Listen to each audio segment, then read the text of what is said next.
करीब पहुंचे, जमीन से अचानक एंटी एयरक्राफ्ट गनों की जबरदस्त फायरिंग शुरू हो गई। गोलियों और विस्फोटों की बारिश सीधे उनके विमान पर टूट पड़ी। कुछ ही पलों में उनका जेट बुरी तरह क्षतिग्रस्त हो गया। कॉकपिट में खतरे की घंटियां बजने लगी। अब विकल्प सिर्फ एक था, इजेक्ट करना। पारुलकर ने आखिरी क्षणों में इजेक्ट किया। उनकी जान तो बच गई, लेकिन किस्मत ने उन्हें दुश्मन की जमीन पर उतार दिया। जमीन पर उतरते ही साफ था कि वे घायल हैं। शरीर दर्द से टूटा हुआ था।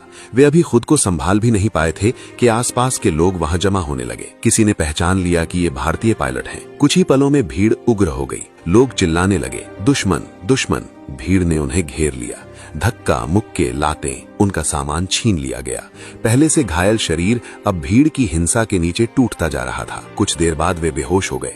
अगर कुछ और मिनट बीत जाते तो शायद वे वहीं मारे जाते, लेकिन तभी पाकिस्तानी सैनिक वहां पहुंच गए। उन्होंने भीड़ को हटाया। किसी ने कहा, इसे जिंदा रखो, मरा हुआ नहीं, जिंदा ज्यादा काम आएगा। इस तरह दिलीप पारुलकर मौत के मुंह से निकलकर दुश्मन की कैद में पहुंच गए। जब उन्हें होश आया तो उन्होंने खुद को एक अंधेरी, तंग और सीलन भरी कोठरी में बंद पाया। सामने एक पाकिस्तानी अधिकारी खड़ा था। उसके हाथ में कागज और पेंसिल थी। उसने आदेश दिया, आदमपुर एयरबेस का नक्शा बनाओ। ये भारतीय वायुसेना का एक अहम ठिकाना था। पारुलकर समझ गए कि अब असली लड़ाई शुरू हो चुकी है। उन्होंने तुरंत मना कर दिया। इसके बाद शुरू हुआ दबाव, पूछताछ और यातना का दौर। लेकिन दिलीप पारुलकर सिर्फ बहादुर ही नहीं, बेहद चतुर भी थे। जब दबाव बढ़ा तो उन्होंने नक्शा बना दिया, लेकिन आदमपुर एयरबेस का नहीं, मुंबई एयरपोर्ट का। शुरुआत में पाकिस्तानी अधिकारी बहुत खुश हुआ। उसे लगा उसने एक बड़ा राज हासिल कर लिया है। लेकिन जैसे ही सच्चाई सामने आई, उसका गुस्सा भड़क उठा।